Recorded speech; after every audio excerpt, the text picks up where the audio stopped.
మీ business ఏదైనా మీ ఊర్లో promotion చేయాలంటే అది సుమన్ టీవీతోనే సాధ్యం. ఇప్పుడే సంప్రదించండి. Welcome to Suman TV. నేను మీ సుకన్య.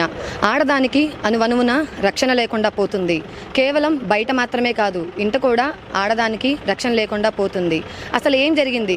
పూర్తి వివరాల కోసం చూసుకున్నట్లయితే కావలి December 31 night new year celebrations అయిపోయిన తర్వాత అర్పిత బిశ్వాస్ అనే ఒక మహిళ ఇంట్లో జరిగిన హత్య గురించి ఇప్పుడైతే మనం తెలుసుకోబోతున్నాము.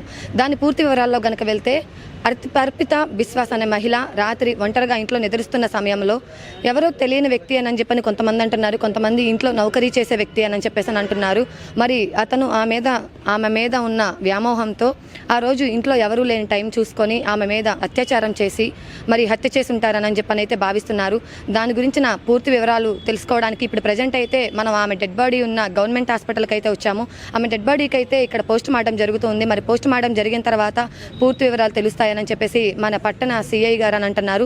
మరి చూద్దాం ఆ తర్వాత ఏం జరగబోతుందో. ప్రజెంట్ అయితే మనతో వాళ్ళ కుటుంబ సభ్యులు ఉన్నారు, వాళ్ళని అడిగి సమాచారం తెలుసుకుందాం.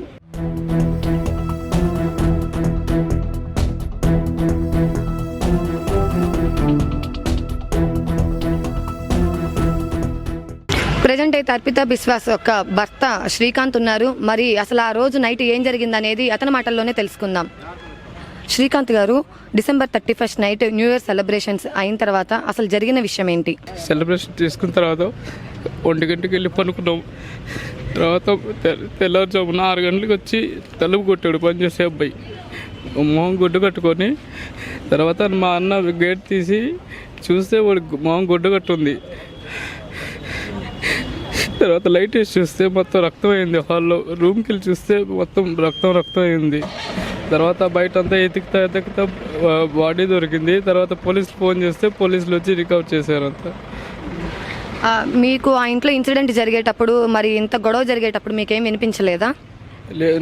నేను మా పెద్ద పాప మా అన్న పక్క రూమ్లో పనుకున్నాం. మా వైఫ్ చిన్న పాప ఆ పక్క రూమ్లో పనుకున్నారు. మాకేం సౌండ్ వినిపించలేదు. మరి మీకు డోర్ కొట్టి అతను ఏం చెప్పాడు? ఇప్పుడు మొహానికి కర్చీఫ్ కట్టుకొని ఉన్నాడని అన్నారు. అతను ఏం చెప్పాడు డోర్ కొట్టి? డోర్ కొట్టి నన్ను ఎవరో ఇద్దరు కొట్టి పక్కన ప్లాట్లో పడేశారు అని చెప్పాడు అంతే.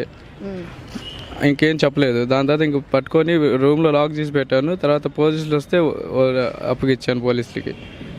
అంతేగాని అసలు దాని ముందు పోనీ ఏమన్నా అనుమానంగా ఇంట్లో జరగటం కానీ చేయటం కానీ అలా ఏమైనా జరిగిందా? దానికి ముందు అసలు ఏం లేదు. అబ్బాయి తమ్ముళ్ళలాగే ఉంటాడు మాతోనే. అతను ఇప్పుడు జరిగిన అతను ఎవరు? అలా చేసింది అతను ఎవరు? అంటే మా ఊరికి పక్క ఊర్లో తెలిసిన అబ్బాయి ఇక్కడ పని చేయడానికి వచ్చాడు మా దగ్గర. అది ఎప్పుడు మీ ఇంట్లోనే ఉంటాడు? మా ఇంట్లోనే ఉంటాడు, హాల్లో పనుకుంటాడు. ఎప్పుడన్నా ఇట్లాగా ఇంట్లో ఒకళ్ళ మీద కన్ను వేశారని కానీ ఏదో ఒకటి చేయబోతున్నాడని కానీ ఎప్పుడు కొద్దిగా కూడా అనుమానంగా రాలేదా? ఎన్నేళ్ల నుంచి ఉంటున్నాడు అతను మీ దగ్గర? అబ్బాయి 2.5 ఏళ్ళ నుంచి ఉంటున్నారు.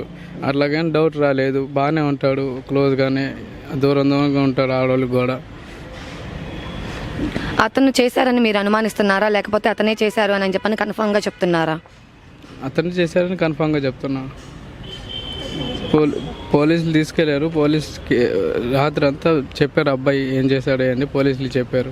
మరి ఇక్కడ తన భర్త చెప్పిన దాన్ని బట్టి మా దగ్గర నమ్మకంగా పనిచేస్తున్న నయాన్ బిశ్వాసే దీనికి పాల్పడ్డాడు అని చెప్పేసి అన్నారు. మా దగ్గర 2.5 ఏళ్ల నుంచి ఉన్నప్పటికీ కూడా ఏ రోజు కూడా మాకు అనుమానం రాలేదు. ఎందుకంటే అతను మంచిగానే ఉన్నాడు కాబట్టి మేము ధైర్యంగా ఉండేవాళ్ళం.